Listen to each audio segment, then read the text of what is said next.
Bienvenidos, bienvenidos, Dios les bendiga, pásenle, tomen asiento. Bueno, si están en su sala, pónganse bien cómodos.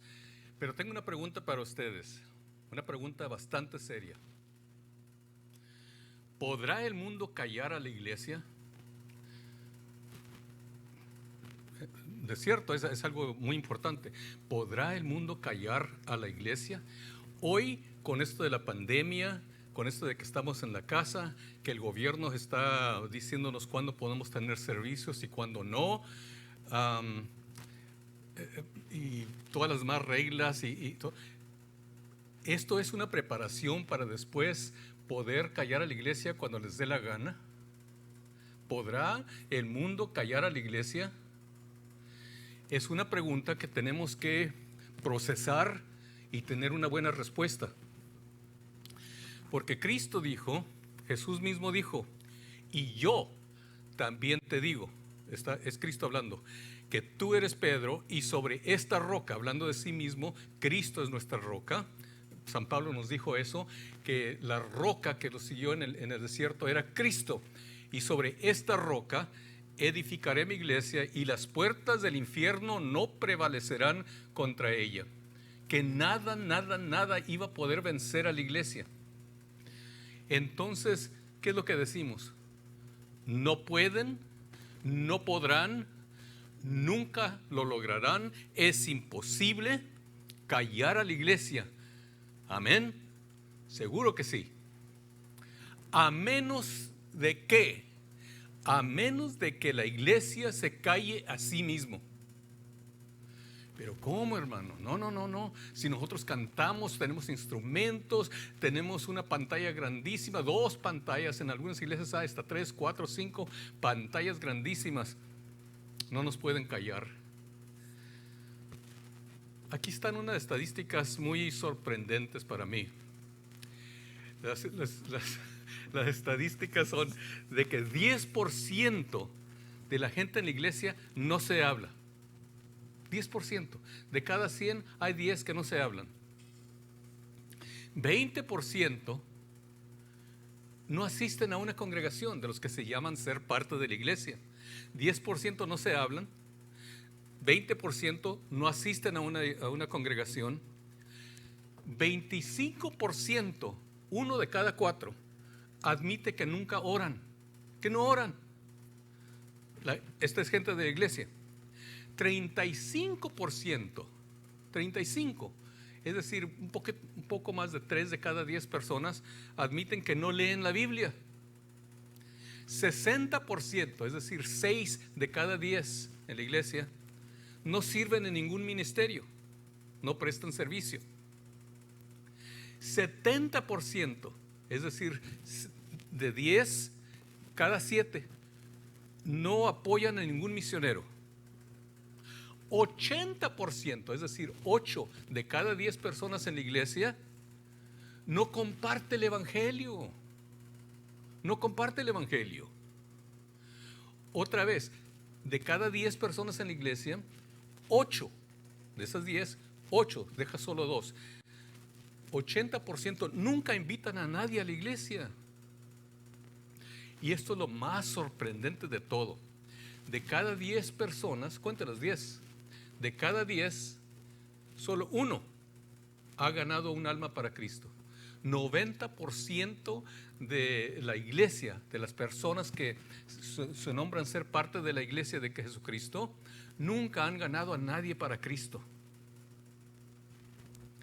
Pero 100%, todos los que están en la iglesia, los que asisten a los servicios, esperan irse al cielo cuando mueran o cuando Cristo regrese por su iglesia en el rapto. Entonces, ¿qué es lo que estamos haciendo? ¿Qué es la iglesia? ¿Qué es?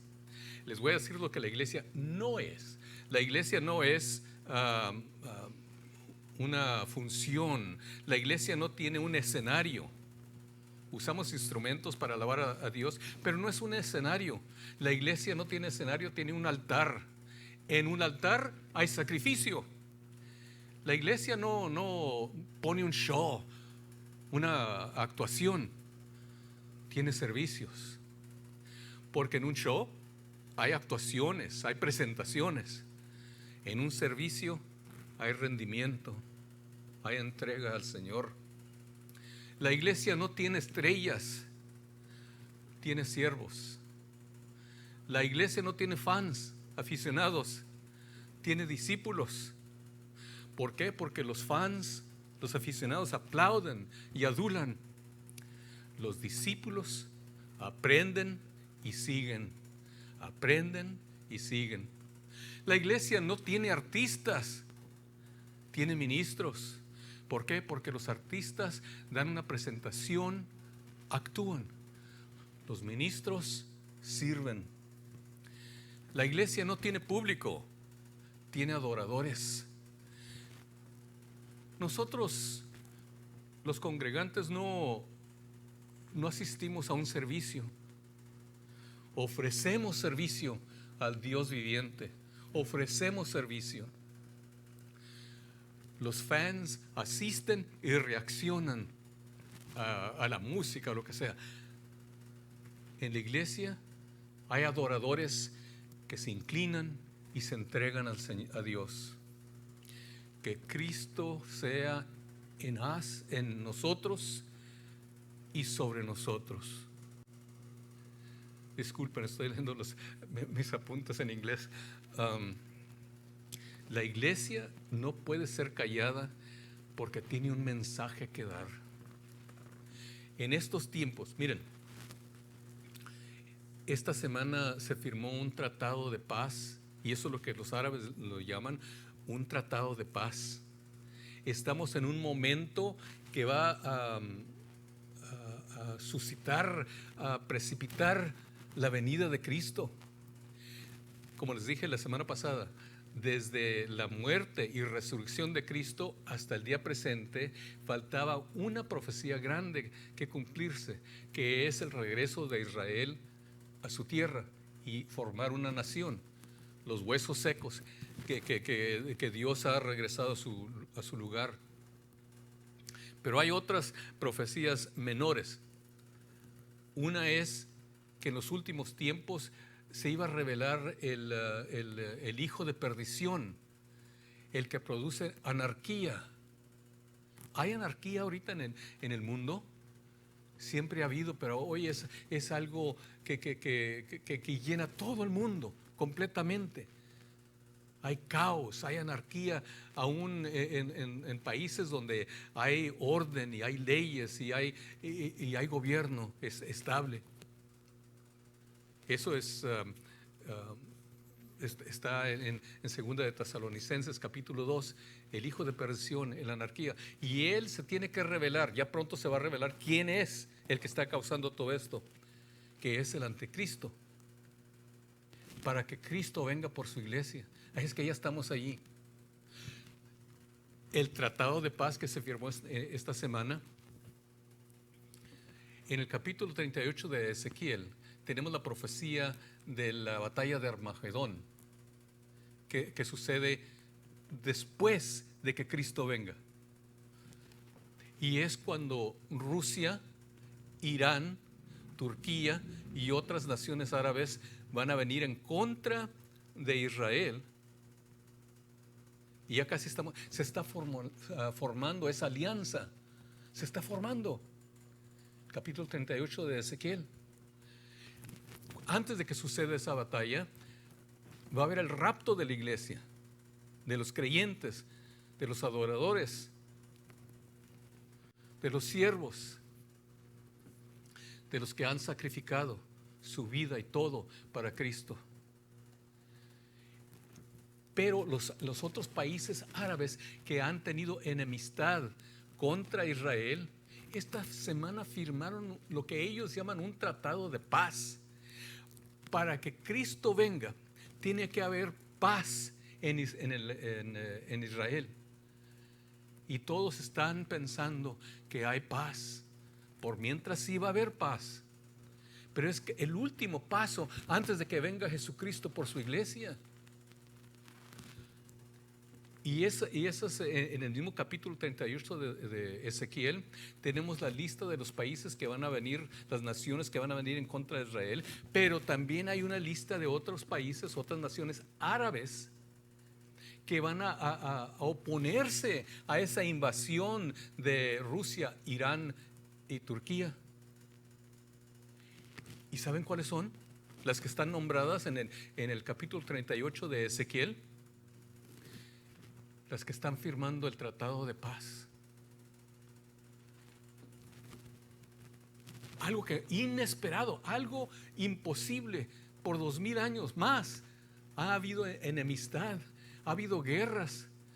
Yo me acuerdo en 1967, yo estaba en el ejército y trabajamos los 7 días, porque fue una guerra de 7 días, donde 300 millones de árabes se vinieron en contra de Israel. Israel los despachó en 7 días. Es que nunca ha habido paz. Y hoy, esta semana, están celebrando, han firmado el tratado de paz, que es necesario que en Israel esté en paz para que el anticristo se revele, el hijo de perdición, para que la anarquía tome una rienda suelta por todo el mundo y el anticristo pueda establecer orden y llamarse el hombre de paz. Y antes de que eso suceda, en esto de que se levanta el hijo de perdición y que se revela anticristo, allí está el rapto de la iglesia. Cristo ya viene pronto por su iglesia, por aquellos 90% que nunca han ganado a nadie para Cristo, para los 80% que nunca han compartido el evangelio. Estamos viviendo en los últimos de los últimos días. La razón que la iglesia no puede callar y no puede ser callada es porque la iglesia tiene un mensaje. ¿Cuál es el mensaje? ¿Cuál es el propósito de establecer la iglesia? ¿Por qué Cristo estableció algo que Él llama su cuerpo, su representación aquí en la tierra, a través de nosotros, lo que Él llamó la iglesia? Para predicar el evangelio a toda criatura. Ir por todo el mundo y predicar el evangelio a toda criatura, haciendo discípulos. Por eso estamos aquí. La iglesia no puede ser callada porque tiene un mensaje. ¿Cuál es el mensaje? El mensaje, lo más sencillo, le llamamos el camino romano. El camino romano. ¿Por qué? Porque se encuentran todos los versos para ser salvo en el libro de Romanos 3:23. Porque todos han pecado y quedan destituidos de la gloria de Dios. Todos somos pecadores y todos vamos a ir al infierno. ¿Por qué? 6:23. Porque la paga del pecado es muerte, mas la dádiva de Dios es vida eterna en Cristo Jesús, Señor nuestro. Dios tiene un regalo, una dádiva, un don, que es la salvación. ¿Por qué? Romanos 5:8. Mas Dios manifiesta su amor para con nosotros, porque mientras que éramos aún pecadores, Cristo murió por nosotros. Ese es el mensaje de la iglesia que tiene que salir. No podemos callar. Ese es el mensaje. Muchos me dicen, hermano, usted siempre predica lo mismo. Pues sí, pero todavía no te salvas. ¿Cuándo va a callar, hermano? Cuando aceptas a Cristo. ¿Cómo lo hago? Si confiesas con tu boca que Jesús es Señor y crees en tu corazón que Dios lo levantó de entre los muertos, serás salvo. Confiésalo, créelo, porque con el corazón se cree para ser justificado y con la boca se hace la profesión de fe para poder ser salvo. Tan sencillo así. Ese es el mensaje de la iglesia. Ese es el propósito por la existencia de la iglesia. Entonces, ¿qué es lo que tenemos que hacer? La iglesia necesita arrepentirse como David, necesita orar como Daniel, trabajar como Nehemías, adorar como María Magdalena, servir como Marta, obedecer como Abraham, sacrificar como Abel, caminar con Dios como Enoc, salir de nuestro lugar de comodidad, de estar cómodos como Pedro, enseñar la palabra como Pablo y sobre todo amar como Cristo. Eso es lo que tenemos que hacer. Si tú, amado hermano, hermana, creyente, no lees la Biblia, no oras, pero orar, mira, toma una página de tu Biblia o pon en un papel los nombres de aquellos que Dios pone en tu corazón que tienen que ser salvos y empieza a orar por ellos. ¿Cómo oro por ellos? Pide al Espíritu Santo que los redarguya de pecado. Para eso está el Espíritu Santo, que no es el capítulo 16 de San Juan. Dice, el Espíritu Santo está aquí para redarguir de pecado y de justicia. Que Dios, que empiecen a pensar, ¿por qué rechazo el Evangelio? ¿Qué tengo yo? ¿Por qué rechazo el Evangelio? ¿Por qué es que rehúso creer en Dios? ¿Qué es lo que me va a pasar cuando muera? ¿Para dónde iré? Ora que el Espíritu Santo traiga esas preguntas a la memoria, a la conciencia de aquellos que están en tu lista. Ora que alguien hable con ellos, que escuchen palabras de Dios, porque la salvación viene cuando hay fe, y la fe viene cuando escuchamos la palabra de Dios. Envía este mensaje tan sencillo, de un servidor sencillo. Compártelo con ellos. Dile, escucha esto y dime qué piensas. Y luego, ¿quieres orar la oración de salvación? Hay que compartir, hay que servir. Ahora no es tiempo de criticar al pastor. Yo he sido pastor por muchos años. Hay tanta presión, hay tantas voces que le gritan al pastor que es muy difícil y nunca van a estar conforme todos. Por eso ahora yo no les hago caso. Yo solo predico el Evangelio y al que le guste, bien, y al que no le guste, igual está bien. Déjate de criticar que no te gusta la música. Les confieso algo, pero aquí entre nos, que nadie se dé cuenta, nomás nosotros. No favorezco mucho la música de adoración moderna. Pero no le digan a nadie. Porque cuando estoy en la presencia de Dios, no importa si la música es de la antigüita, de la que me gusta, con la cual me siento más cómodo, los himnos que yo conozco. Cuando ha sido engendrada por el Espíritu Santo, toda la música. Hay música oriental que tal vez no favorezcamos, pero eso es lo que cantan los cristianos allá. Hay música del Medio Oriente que tal vez no nos parezca muy bien, pero así alaban a Dios. Aunque a ti no te guste, a Dios sí le gusta. Es una revelación. Entonces estoy aprendiendo ahí donde tengo mi teclado, mi piano. Estoy aprendiendo a tocar también la música moderna para alabar a Dios con todos los demás. Es que es tiempo de no criticar, es tiempo de alinearnos con el pastor con un solo propósito: a predicar el Evangelio a toda criatura, a ser discípulos y a servir, a orar, compartir y ser parte del cuerpo de Cristo. Y así las puertas del infierno no podrán vencer a la iglesia y nunca nos podrán callar. No pueden callar a un cristiano que está en fuego para Cristo, a un cristiano tibio, a un cristiano que mediocre, que a veces sí, a veces no, que depende si es martes, hoy sí voy a servir al Señor, pero el jueves no.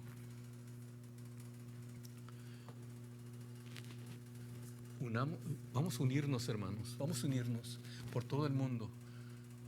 Yo sé que están en muchas partes del mundo, porque recibo mensajitos ahí, comentarios de diferentes partes donde se habla el español. Vamos a unirnos, que hay un avivamiento, pero en verdad, primero en la iglesia y luego en el mundo. una cosecha tremenda de almas. Si no has aceptado a Cristo, voy a orar por ti ahorita. Y voy a orar que te persiga el Espíritu Santo hasta que te rindas. Que no encuentres paz, que no encuentres un momento de silencio, que un momento cuando tu mente, tu conciencia no te está redarguyendo. Acepta a Cristo y ya es tiempo. La hora es tarde. Y también para la iglesia. Si no estás activo, si no estás cumpliendo, si no estás contribuyendo algo de tu talento, tu voz, tu oración, lo más importante es tu oración. Porque el pleito es en el aire, el pleito es espiritual. El pleito no está en la política, el pleito no está en los argumentos, está de rodillas en la oración. Es donde se gana la batalla para el Señor. Es que voy a orar por ti, que Dios te bendiga y Dios te ayude. Padre Santo y poderoso, en estos momentos, Señor, presento a ti tu iglesia. Que las puertas del infierno no puedan callar a tu iglesia, que sigamos adelante fuerte. Restablece, Señor, aquel que se siente decaído, aquel que se siente débil. Dale fuerza, fortaleza, un nuevo ánimo, una nueva unción. Y aquellos amigos que me están viendo ahorita, que no has aceptado a Cristo, acepta a Cristo, arrepiéntete, entrega tu vida a Cristo. En el nombre del Padre, del Hijo y del Espíritu Santo. Amén y amén.